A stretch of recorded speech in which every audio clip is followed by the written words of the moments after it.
Thank you everybody for joining. Uh, United Parenting Coalition, setting up this webinar.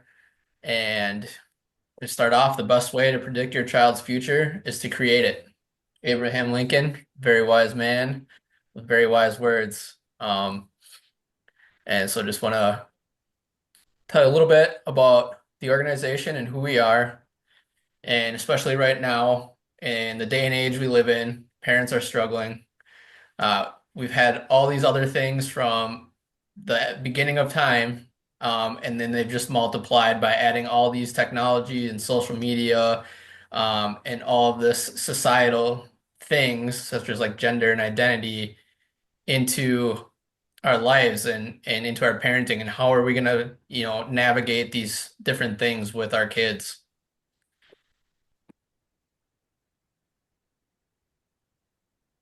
And with that, where do we find this information? It's coming at us so fast and from so many different angles.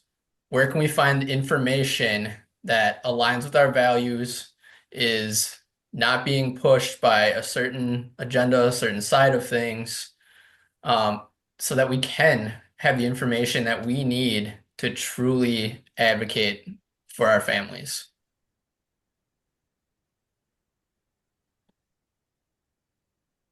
So, introducing the United Parenting Coalition.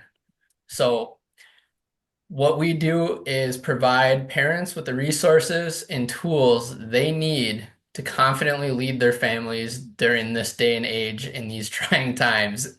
As we're seeing right now, things are crazy, and we need to get that information that truly resounds with us and helps us protect our families and make the right decisions for them. So, founders, myself, and my much looking better half. Uh, Truly, this is Jenna's brainchild. This is something that she had the idea of and sat down and put together a plan on how we could help other families. We've done so much research on our own for different age groups. I mean, from 17 down to 4.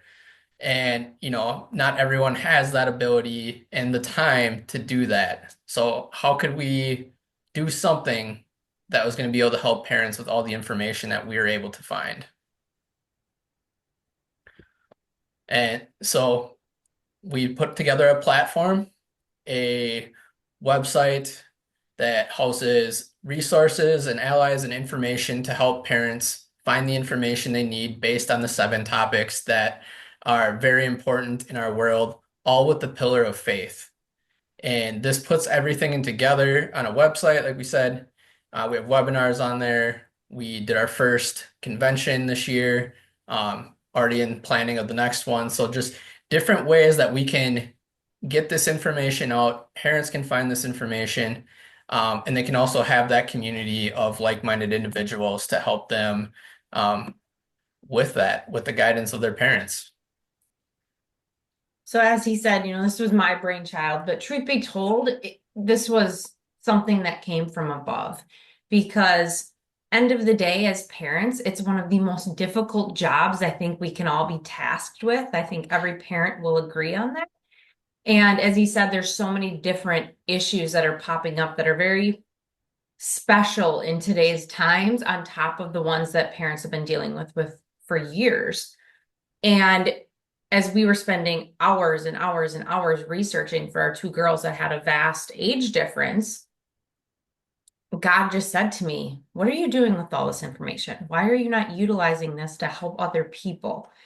And sat down and we developed exactly that. United Parenting Coalition came from God's plan of we need to use this information to help other parents in today's times because we're not supposed to be selfish. So it's about sharing the knowledge with other parents so that we can all be as confident as possible because it's never going to be 100% raising our kids.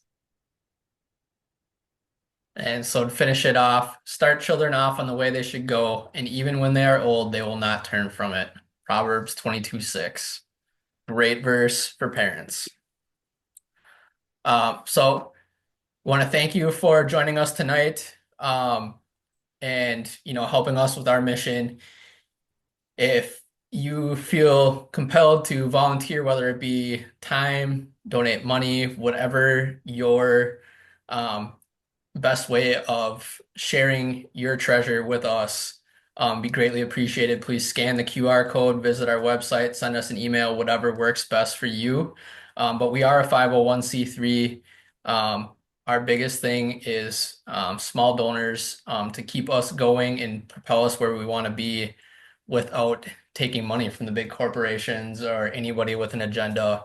So any little bit helps, and we greatly appreciate that.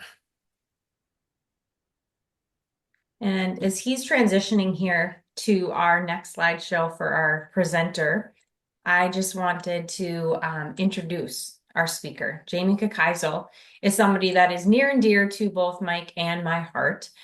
Somebody that we trusted so much so that we brought her into the United Parenting Coalition fold right from the start. She's actually one of our seated board members, and we brought her in because she is impeccable when it comes to education.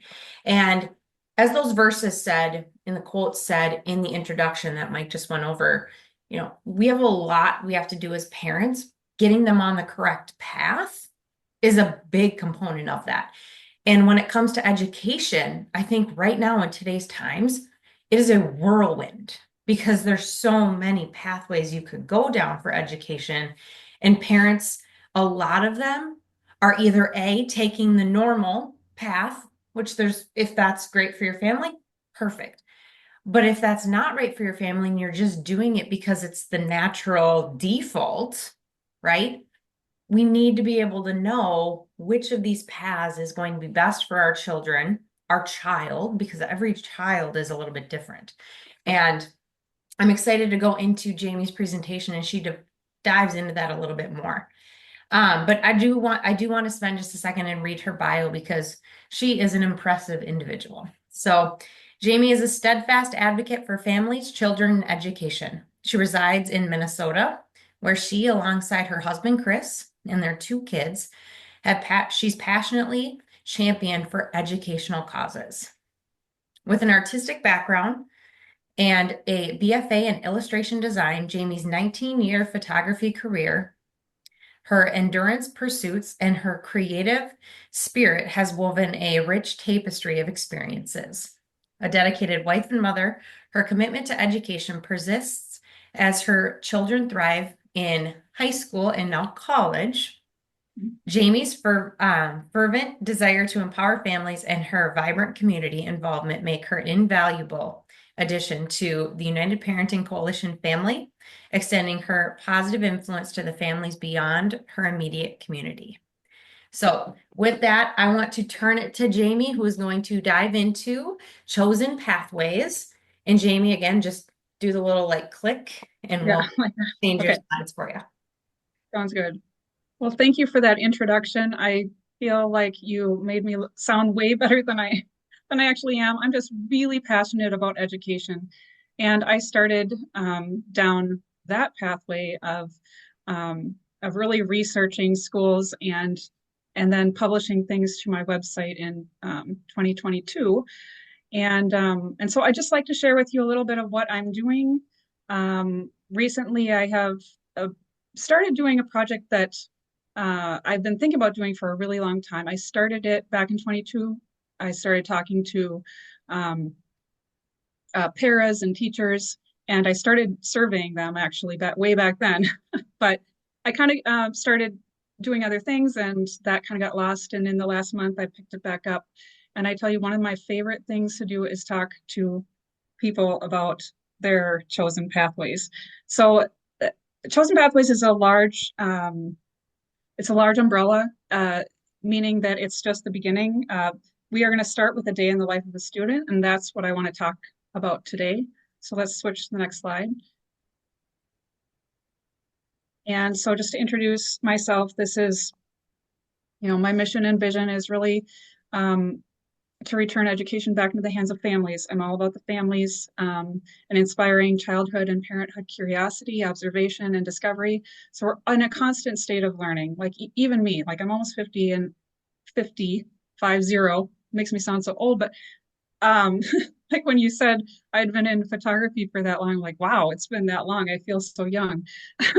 But this little schoolhouse review is something I'm going to be starting up this next year, and that is kind of where this survey is going towards. So an uplifting writing series that talks about the who, what, when, where, and why. But next slide. This particular one, a day in the life of a student, is really just talking about the what. So I don't talk about here, I'll get into that next. But so the big question is, how does the school day experience differ between a public, a charter, a private, and a homeschool student? And that's really my focus right now. I mean, this presentation I'm hoping doesn't go over because there's so much to show you. But next slide.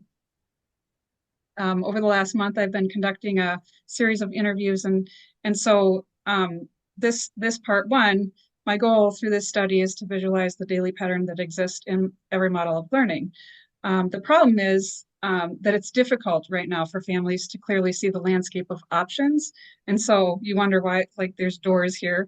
They're all closed because it just seems like that for families, the landscape of options that lay before us, we have a hard time seeing through.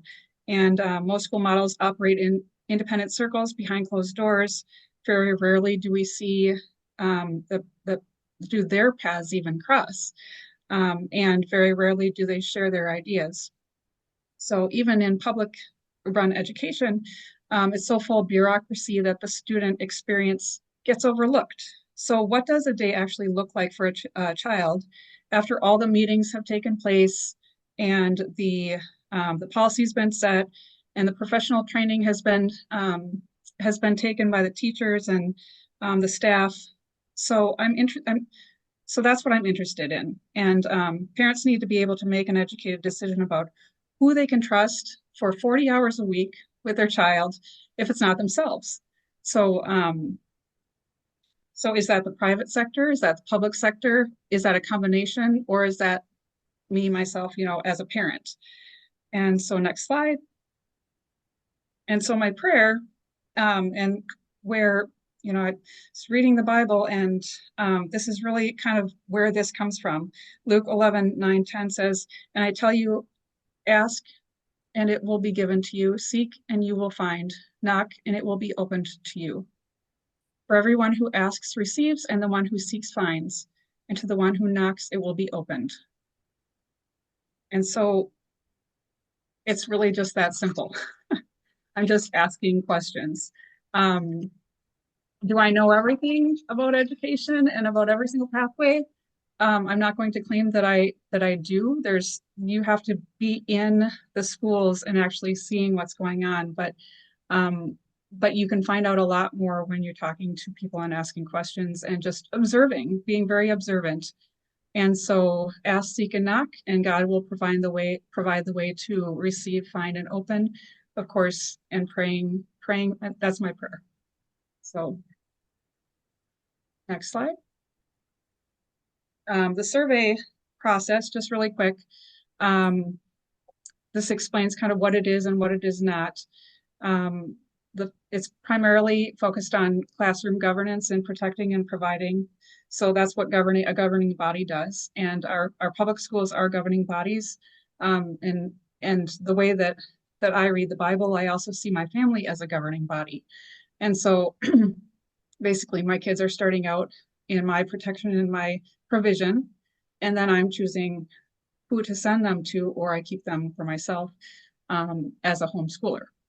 And so we'll talk about those 5 basic needs, but again, what this is not is it's not about academics at this point. I will get there, but at this point, it's not about that or outcomes or pointing blame. It's really just asking kids and parents and the educators and the school staff, when they choose this pathway, why have they chosen this pathway? And next slide.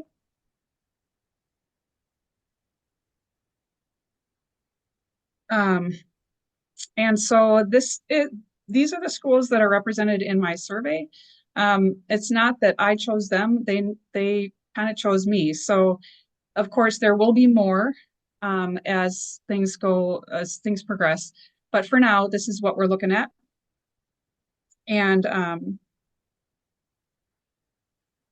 let's see, this round of surveys concentrated on students who have experience in more than one learning model. So I wanted to talk to people who actually knew more than one, although that wasn't, sometimes they did only know one, but for the most part, you'll see most of the students and parents are familiar with multiple school pathways.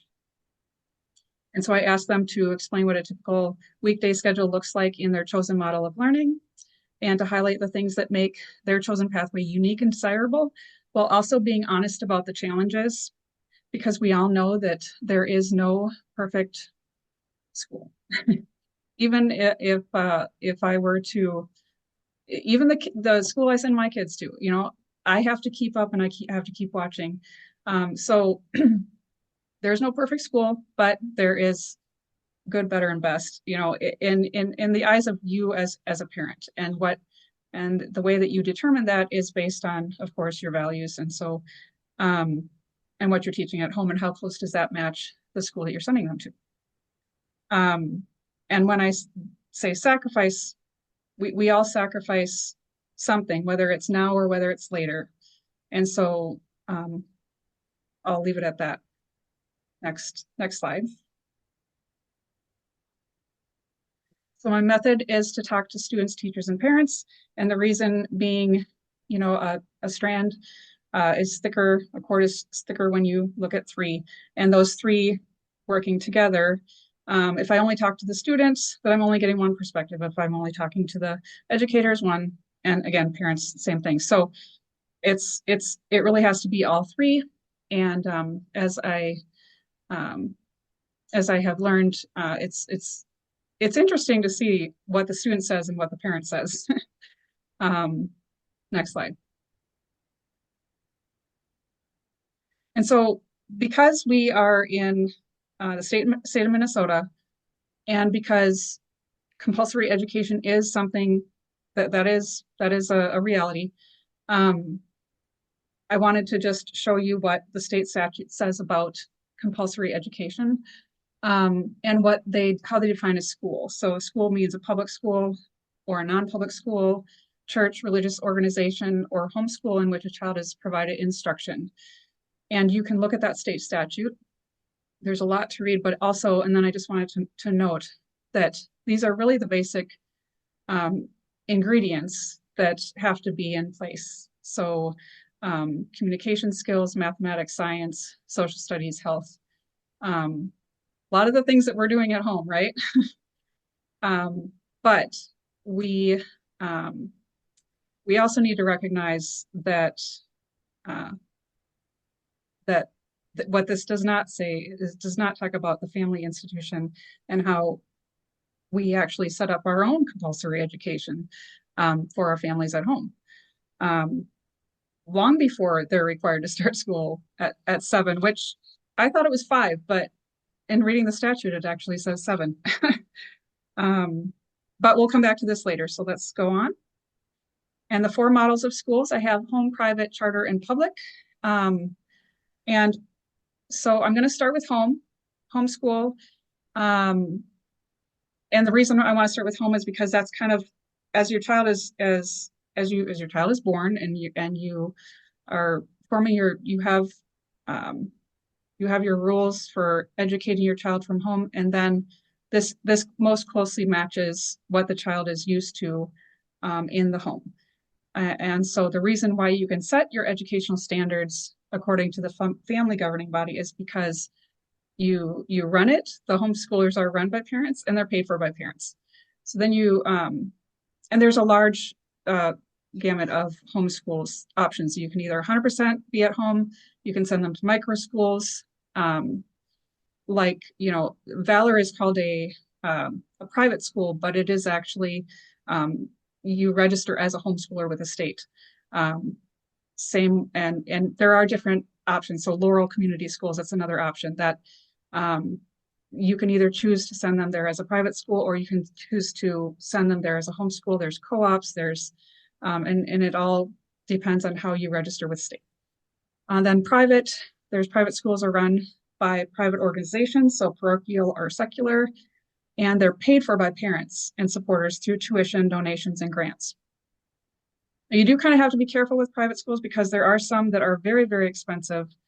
I started doing the research on just like how much money is paid and how much money is earned. And one of the top private schools in the state earns $600,000. Like the head of schools actually earns $600,000. And that's at the Blake School and forgetting the name, Breck. And so you kind of have to be careful because a private school is funded by itself. It's funded by the parents and by those grants, but it can also be funded by the state. If you're not careful, you do kind of have to pay attention. So in my opinion, if it's funded by the state in any way, shape, or form, then private is not, it's not quite so private because they have more say in what you can and can't do. So I'm going on and on, sorry. Charter is run by independent charters and paid for by the state, local taxes, state and local taxes, which come from the citizens. Education standards are set according to the state and local governing bodies. However, charter schools are granted private privileges to operate autonomously, so to self-govern in themselves, but they're still held accountable to the state for those state standards. Public schools, all 100% tax dollars, run by local school districts and paid for by state and federal taxes, which come from all citizens again. So some people say free, but is it free? We all pay. So next slide.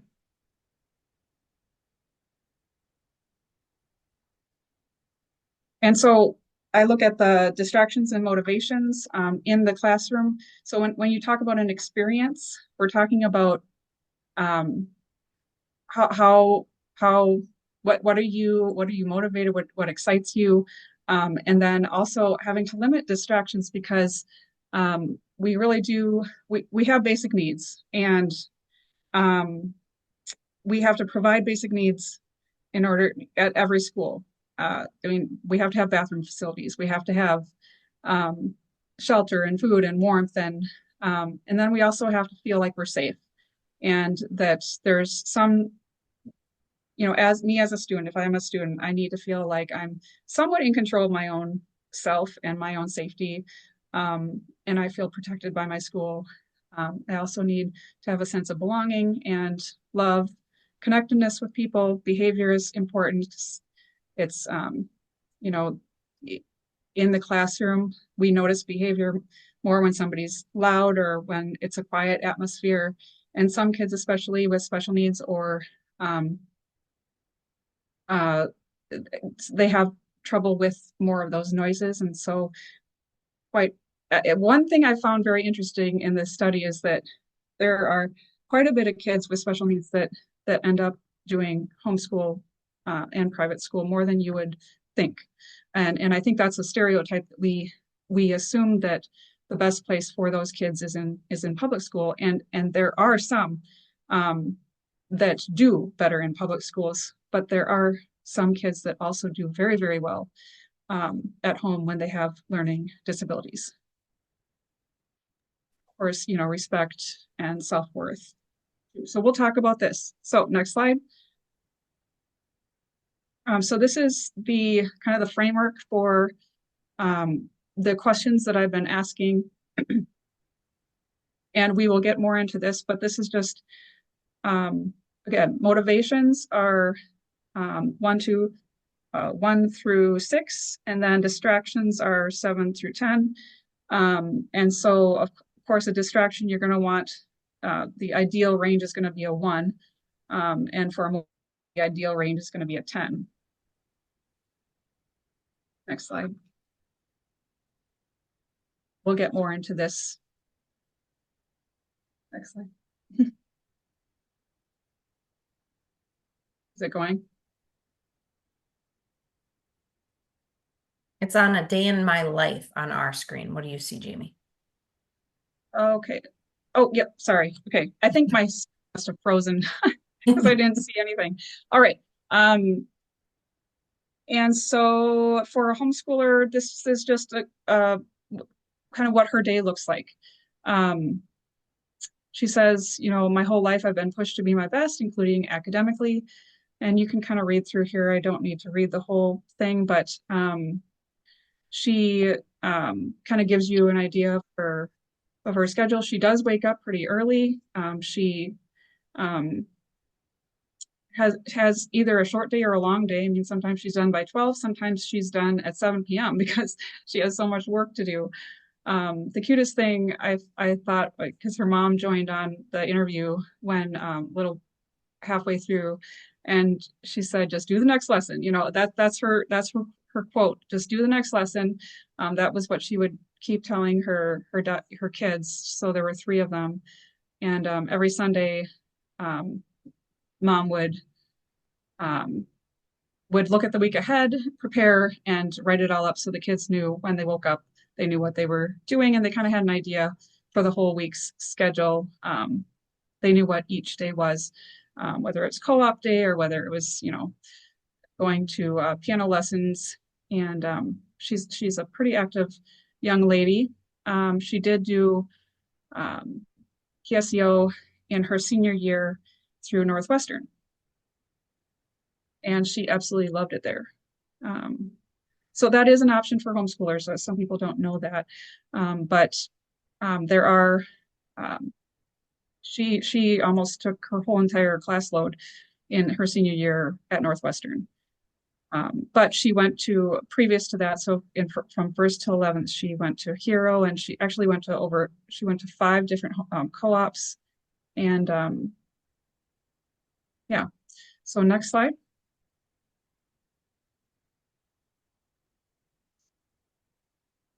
And so these were the results from the homeschoolers that I surveyed.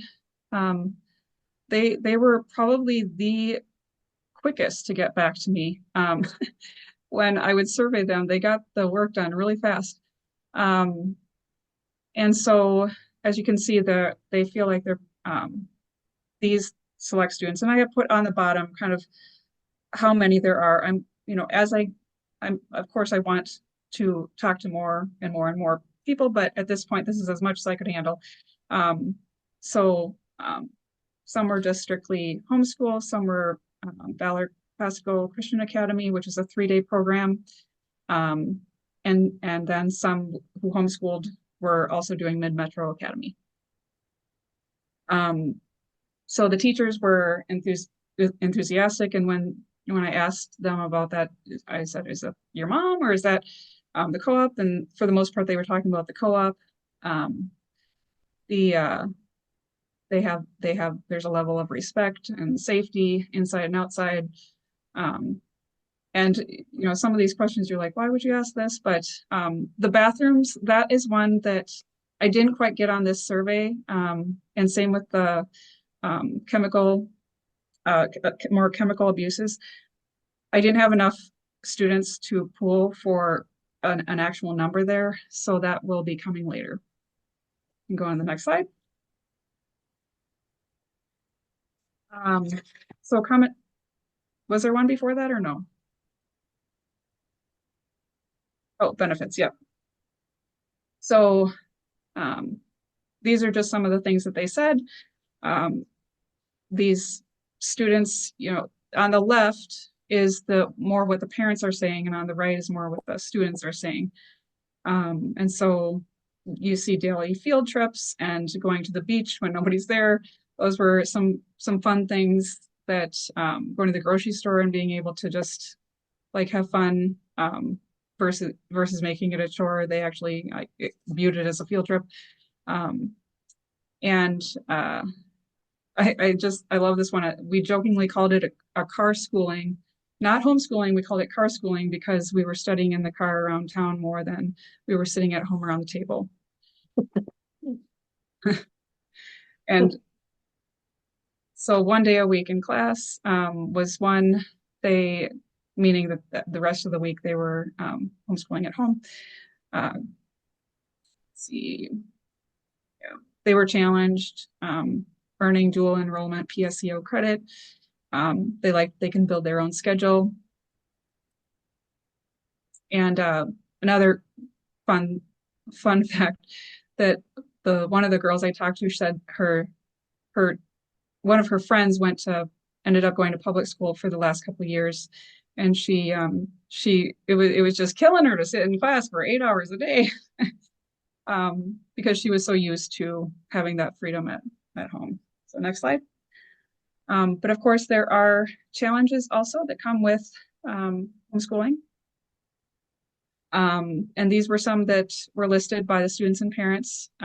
No school dances, although there is a homeschool prom, which I did not know, that you can sign up for in the area. The cost of materials and co-ops, transportation, these are just some of the things that they of course, because they've chosen this pathway, they view that these challenges are worth the sacrifice. But ironically, the sheltered is one that they said, but then that's also one that came up in misconceptions, because I've also heard some of the students say, well, I'm sheltered, yes, but I'm more sheltered from drug, sex, and that kind of education about that kids get. They just get it a little differently.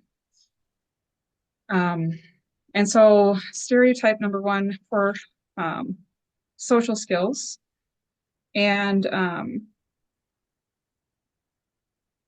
then not a good education and socially awkward.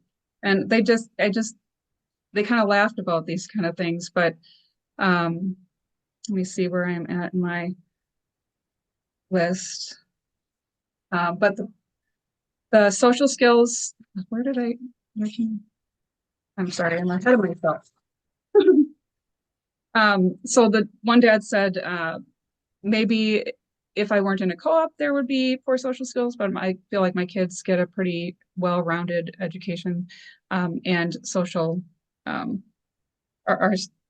are around other kids quite often.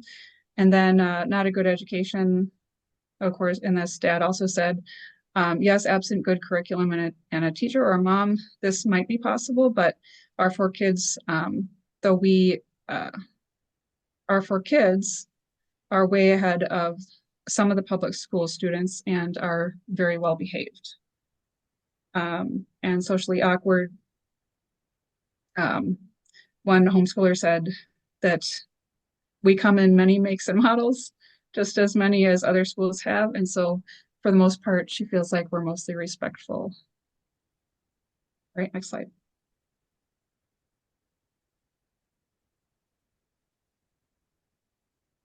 And so these are just some of the asked in one word, describe your posture or attitude towards school most of the time.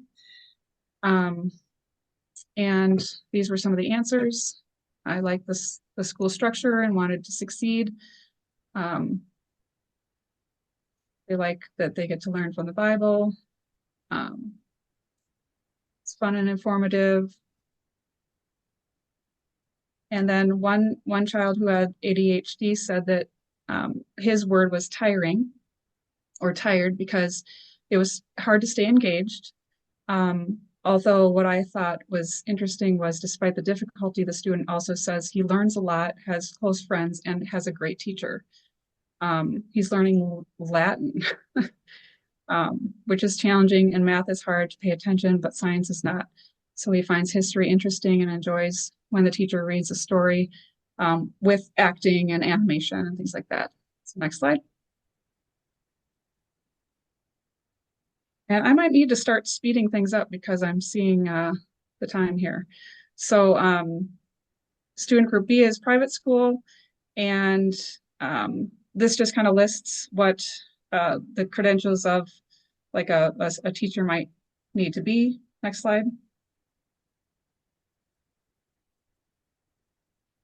A day in the life of a private school student. gonna kind of just, this is an 11th grader at Concordia. Um, so the interesting thing about so Concordia and St. Croix uh, Lutheran Academy, although they're starting it this year, but they work more in blocks. So instead of um, eight 7 to 8 classes a day, there's only 4, and so they're longer periods, but they're still in school just as long, some like 7:45 to 2:30, but they at this school, and then they have chapel every Monday and Thursday. At St. Croix Lutheran, they have chapel every day.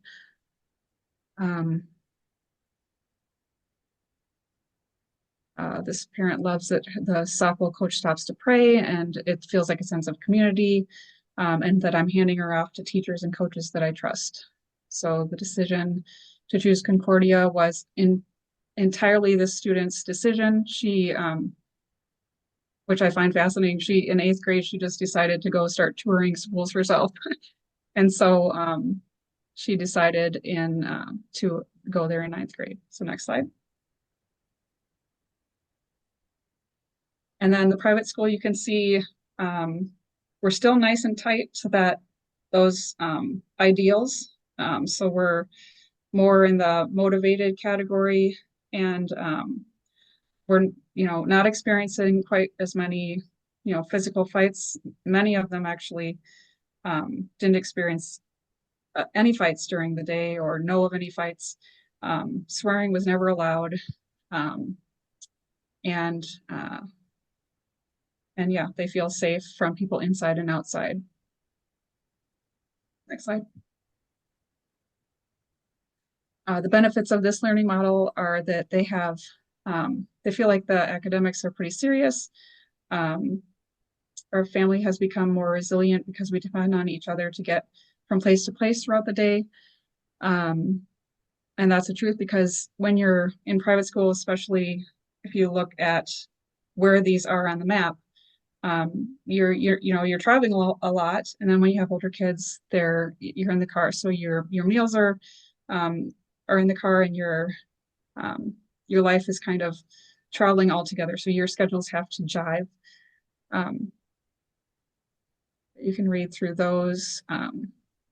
One student likes that he has uniforms to wear because it's easy.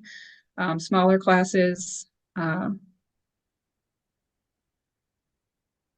feel comfortable to try new sports because competition isn't quite so fierce.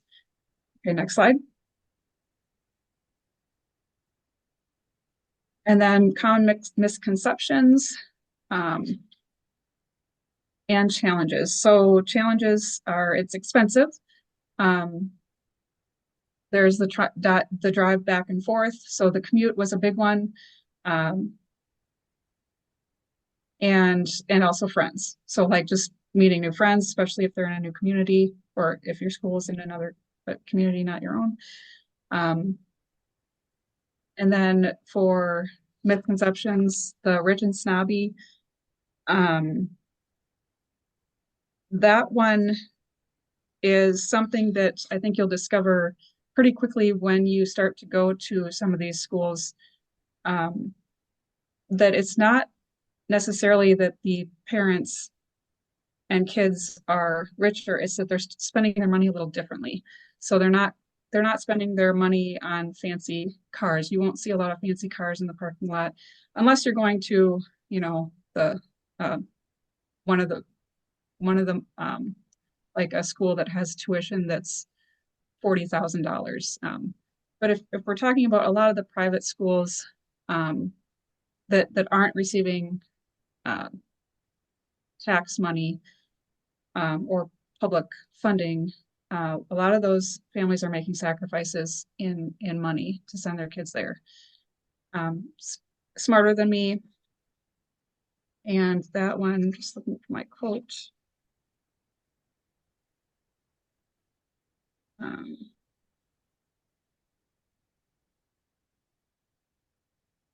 um,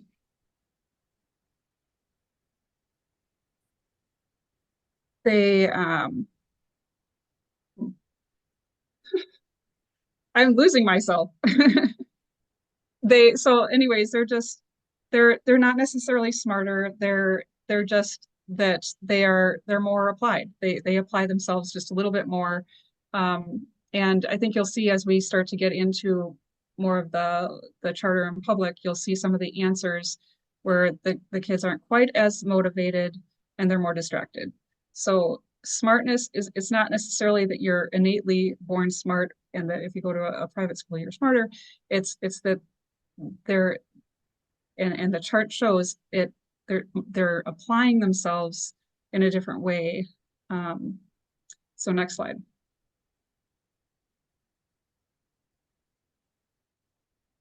And advice that you have for other parents who are interested in your chosen pathway.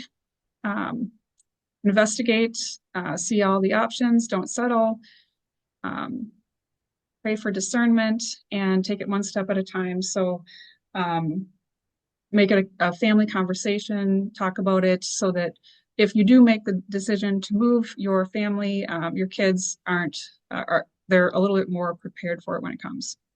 And then you can keep going. And then the charter school, next slide.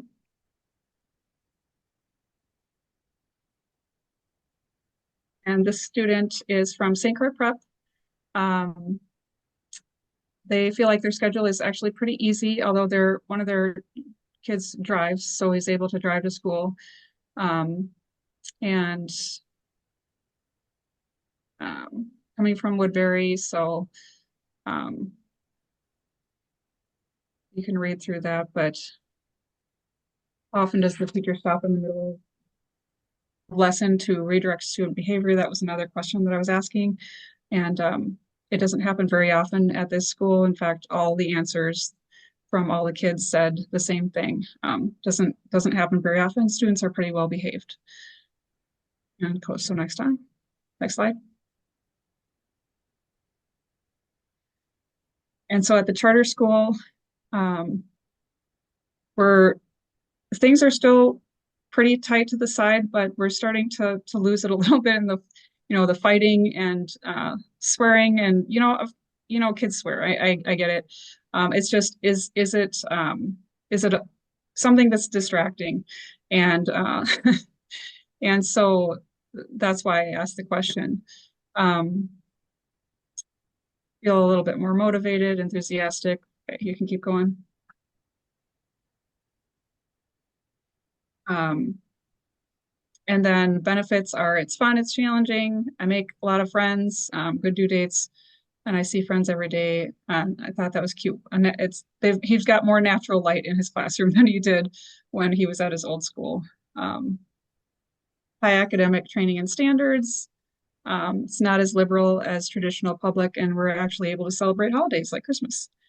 It kind of just depends on the charter school that you send your kids to, because not all of them, they all have have different rules. But the nice thing is they don't have to necessarily abide by they have their own school board. So their school board decides these things. Smaller classes and overall size, and I like this. Actual learning is taking place. Kids actually like to learn. Actually, that was the parent. Sorry. The parent said actual learning is taking place. All right, next slide. And so then with that also comes challenges. And one student wished he had more opportunities, more options in his class selection, can be clicky. We're mostly talking about St. Croix Prep here because that was the only one that I had to sample. So I would love to do another sample of another school also, but Leadership Academy up the way, math and science, it would be interesting to see kind of what students say about those. The misconceptions being a snobby private school. And his dad said, it's not a private school. And then students think that they're better than those in traditional public school. And he just referenced that there is a long wait to get in. So it must be pretty well sought after. Um, and I looked at, and there are 800 on the wait list. So you're wanting to get into St. Croix Prep. I mean, that's a lot. Um, I think they started in 2004 and they've always had a wait list, but man, that really surprised me. Next slide.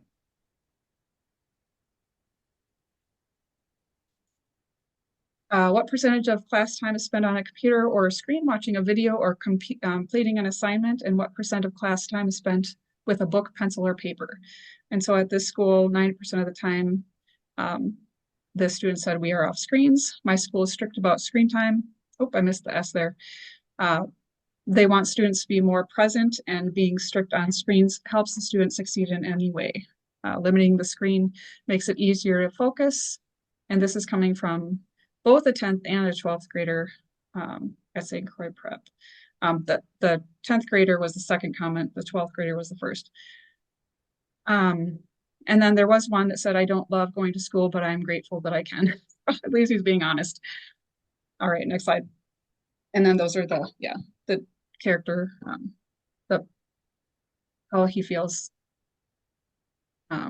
about his day. Was changing pathways from a public to a charter always in the plan for your family? And this particular situation, they hadn't planned on leaving Spanish immersion because it was a pathway and they loved it. They were very, very sad and still are very sad to have to have left. But they felt that COVID had changed the program and they decided to leave. And then another one said the way that she was able to get her kids in was she had her son go first to St. Croix Prep, and then he paved the way for all the other three. So once you get one in, then you're up higher on the list of priority. And so then this year she was able to get her other two in. And then I love this. The new school I'm at is one of my favorite places ever. The building, the kids, the teacher, oh, and the buildings. And I guess I have known this. I knew this kid before, or I knew of him. I haven't really actually known him very well, but I just love that he's thriving at his new school, because I know that he was, according to mom, struggling quite a bit, and she just saw a change overnight in him and his just his enthusiasm and his happiness, his outlook on life. I even saw it, and when I saw him the next time I saw him. Next slide.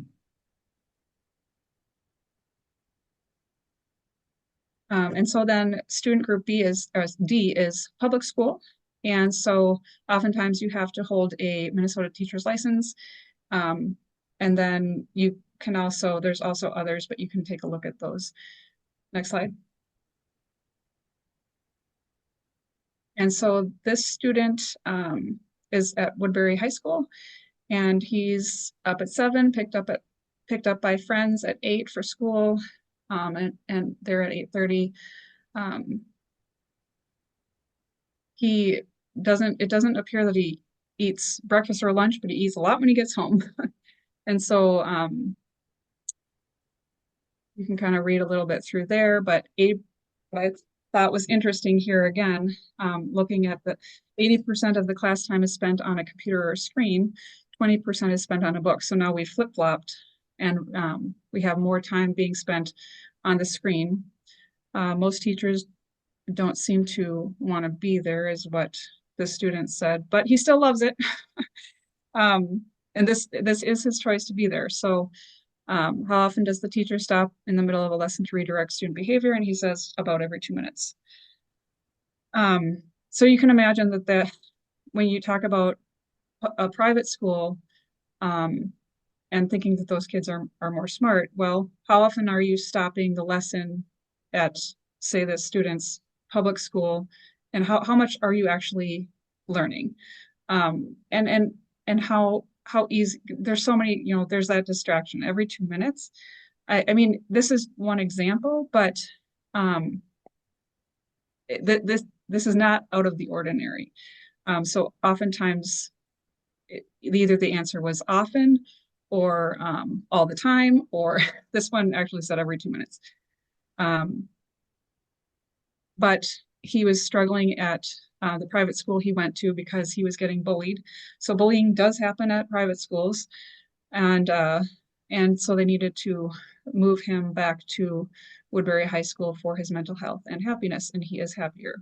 But because he was being bullied, he now he sticks up for people, his friends, and he also will call out even teachers, she said, for bullying, uh, which is, yeah.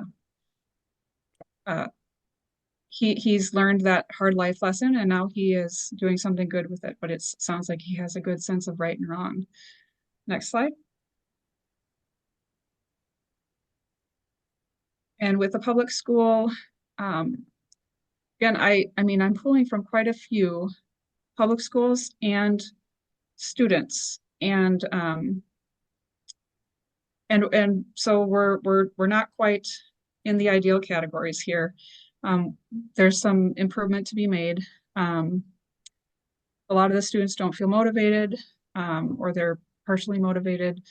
They don't feel they're like their teachers are enthusiastic. That's a 5. School staff gives and receives respect. It's a 4. They feel safe inside and out. That might be, those are some of the better ones. Teachers are stressed quite often, and physical fights. One said every day, physical fight at Woodbury Middle and High, which again was alarming to me because I have experience with Lake, and I didn't know that there were fights quite so often. This one parent said that there are fights, that they know of fights just about every day, and surprisingly, it's a lot of girls fighting. Again, I learned a lot. I learned a lot, and it's not just one person who said these. Again, it's multiple. I would be interested to hear more about the drugs and the bathrooms. I have heard rumors, and I have seen stats that have come from the school. But again, I'm not going to get into that quite yet. But I do know that I have a bus driver who is hopefully going to be responding to me. And I've heard I didn't include it in the survey, so I'm not going to talk about it. And unless it's actually in the survey, if I'm hearing things, just hearing things, I'm not going to put it on the chart. But next slide.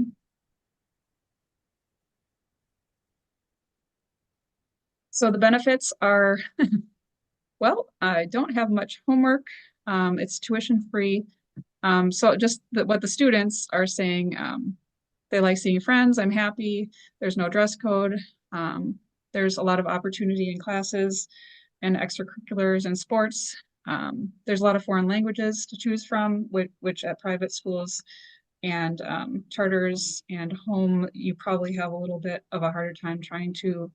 I mean, at home schools, you can send your kids to just about any language, so you probably would have that opportunity there.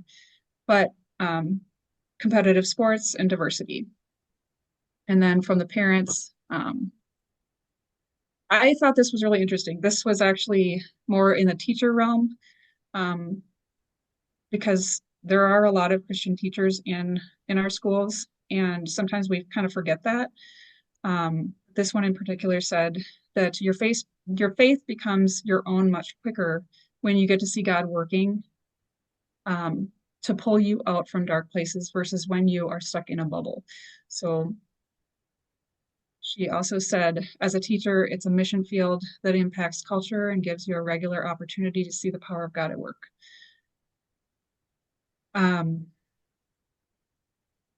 Next slide.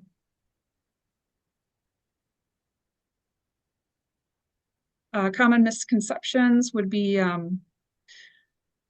all students goof off. And one parent said, well, yes, some do, but there are other students who apply themselves very hard, and they are more resilient for it because they're um, having to fight off those distractions and still get the work done. And then Christians need not apply because God is not welcome or present in the public school. And that is that is one that's near and dear actually because it does seem a lot of the times like what's it's just there's so much there that it seems like sometimes Christians are pushed away. But so this isn't anybody else talking about this. This is me talking about this. But there's more and more support in and for the public schools uh, for Christian teachers, students, and parents. And teachers, for instance, can get support through programs like Ignite and Compass Public School Ministry. Um, Compass even provides tools for parents through what they call prayer care share, which is um, praying over the students in the school, caring, meaning giving backpacks and food and giving to the schools, and then sharing, which means sharing your faith with other students and with other parents. And I love that. And then for students, there are after school clubs like Good News Club. Um, Many parents don't know that uh, release time religious instruction is written into the Minnesota state statute and does allow for religious instruction for kids to leave school for 3 hours every week to go to religious instruction. And so LifeWise Academy is also currently working in the South Washington area at a program like this, which will give more families options. And so watch for those in 2025. Go Gateways is another one, and United Parenting Coalition has a lot of those on their website. So we, as you're looking for those resources and you're trying to find out when these programs are going to happen and what the details are on, go to the education portion of the website and find all these organizations. Challenges are in the public schools, violence and behavior issues, lack of school district accountability, just being there is a challenge, lack of learning. So you can go on.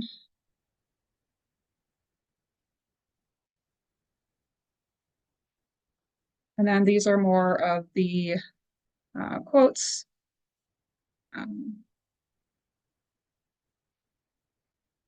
Youth can be very aware of authenticity others demonstrate. And so this was one of my questions is, do you see authenticity? And one says somewhat the teachers weren't being honest. And then another said many public school teachers would let their students know where they stand politically, which is unprofessional considering I'm going to a school to learn. So I guess politics would be another one. Next slide. Does supporting a student include limiting classroom distractions? And this is within reason. Distractions are a part of life. Safety is important, though. The distractions aren't just your desk mate clicking their pen anymore. They involve physical safety risks now, political agendas being pushed, and harmful technology like porn and vulgarity, etc. So shoving an agenda with visuals is a distraction. This is a Park High School parent. And some teachers and students were authentic was another.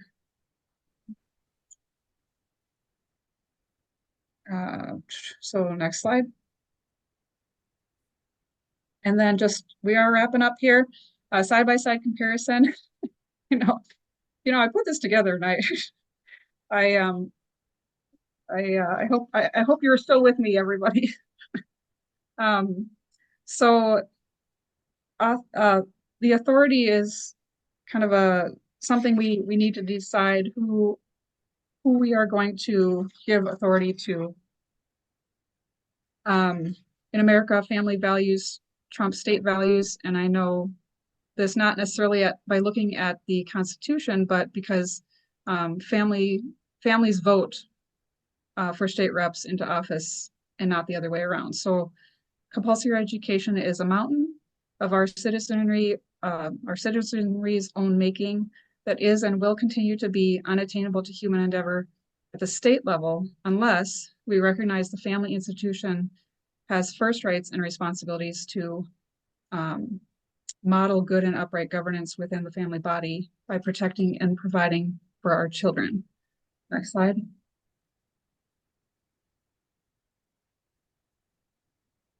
And so these are just, you're able to, these are the missions, school missions. You can read through there. With home, you set your own mission. With private, this is one of the private school missions, educating the total student spiritually, intellectually, and physically. And then the charter, St. Croix Preparatory Academy, will develop each student's academic potential. They're more about the life of the student. And then the mission of South Washington County is to educate students for success, which leaves that a little bit hard to know what that means, educate students for success. So next slide. So then you kind of have to go to the Minnesota Department of Education to find out what the mission is in a public school, because it's dictated by the state. So that's this right here. And if you'll notice, safe and positive environment is one of the things that we're supposed to be doing in our public schools, but I'm not seeing that. Next slide. And so these are just all the different students and kind of where they fall.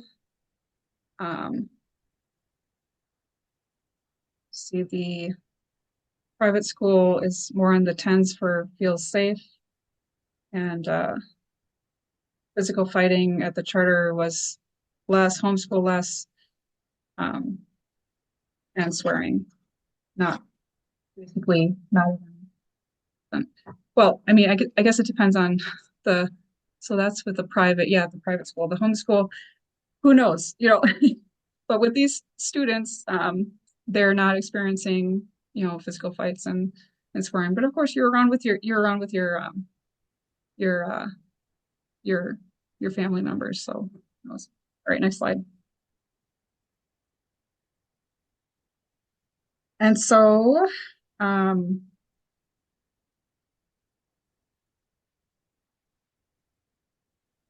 this is just opening the door, breaking down assumptions, discover the differences, and remove false barriers.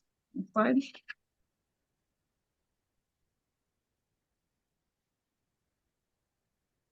Then you just need to decide if you want to be a teacher or a coach. Proverbs 22:6 says, train up a child in the way they should go, and when he is old, he will not depart from it. You can apply this to any of the schools, and whether you want to be a teacher or a coach is the question, and where your so any of these models is one will be right for you, depending on your values and the way that you see yourself as the parent. Next slide. And then, so if you're able to take my survey, I would love to send it to you. I will be posting it to the website also. So you can also download it there after tomorrow. And I would love to hear your feedback. Next slide.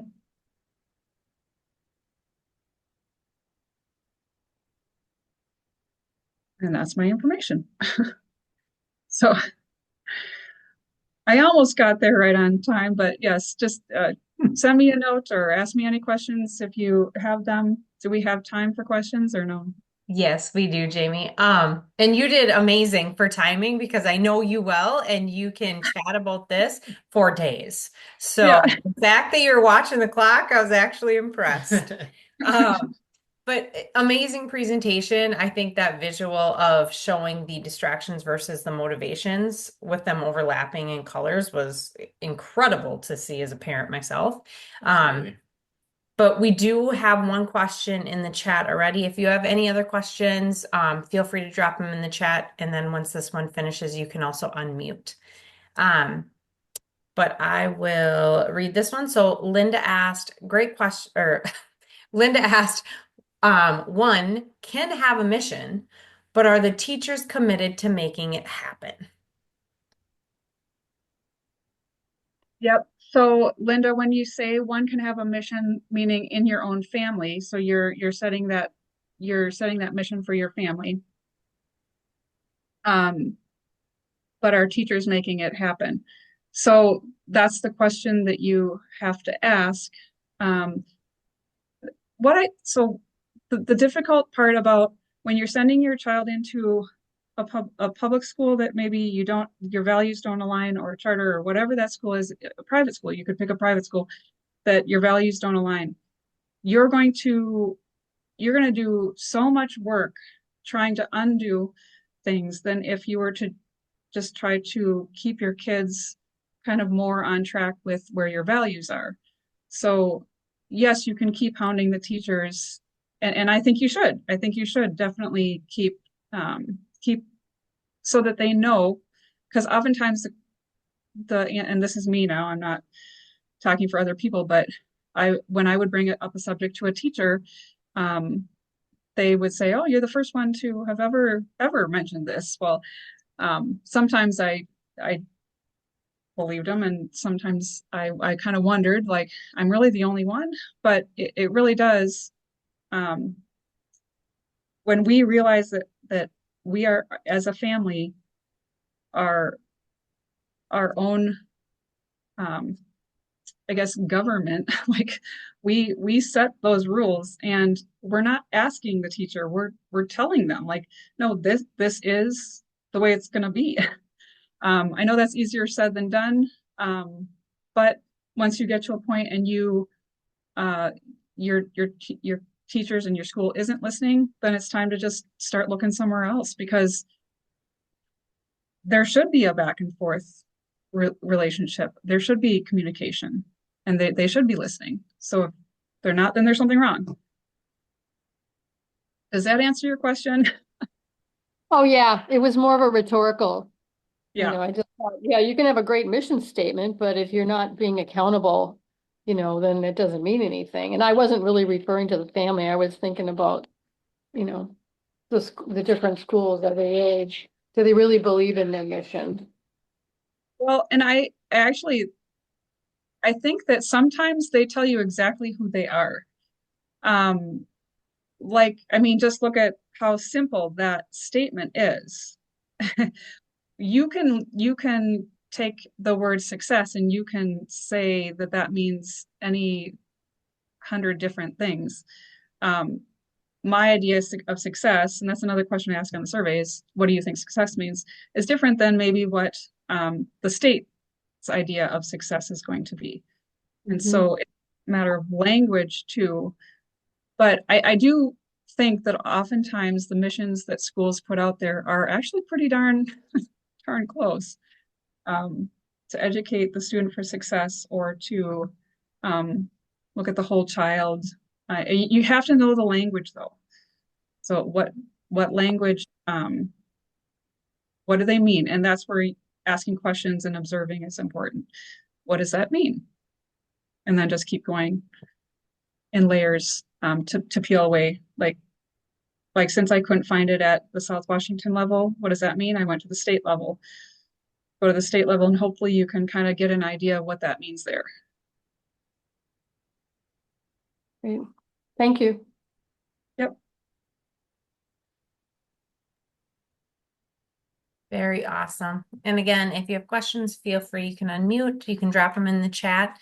We haven't seen any other ones drop in there yet, Jamie, but we're still sharing the screen. So Jamie's info is still up there. Feel free, like she said, reach out. She is a deep database of information when it comes to education. And she has been amazing for our organization because she has literally opened up that database and shared it with us, which has allowed us to, as she said, our website now has a lot of those resources on there as well. So when she was talking about things like LifeWise and Compass, those are listed on the United Parenting Coalition website. And we have an education section, and we try to be as neutral as we can because no one pathway is perfect for every single family. And we're not here to tell you which pathway you have to take. Because as you saw, there were students that Jamie interviewed in every single pathway that actually did like the pathway they were in. So we have resources for every single one of those pathways. Some, I will be transparent, are a little more heavy because they are more aligned with the values that our organization holds true to. But we try to find resources for every single one of those pathways so that parents can feel equipped and confident no matter what they feel is going to be best for their family. But I don't see any more questions popping in. So Jamie, we want to thank you for your time tonight. This was an amazing presentation. Do you, and I know you're writing. Oh, we do have a question. Linda. Oh, no, I don't. Nope. Oh, No, I was just clapping. She's clapping. clapping. Okay. Sorry. Thought it was a hand. Sorry. No, it was really good. Thank you. It was very, very interesting. Awesome. Thank you. Yeah. And as you said, Jamie, so this is going to be a series throughout the year that you'll be posting on your website, correct? So people Yes. need to stay tuned. Yeah. Yeah, please do. Awesome. All right. Well, with that, we will let everyone get back to their evening. We will get this uploaded to our YouTube as quickly as we can so that you can go back, watch it, share it with other parents, share it with your friends, share it with the lady down the street that just needs this information, because that's what this is all about, making sure that parents get the information in their hands so they can make the best decision possible for their family. So again, Jamie, thank you so much for all of your hard work and your time today. Thank you. Absolutely. Thank you, everyone. Bye.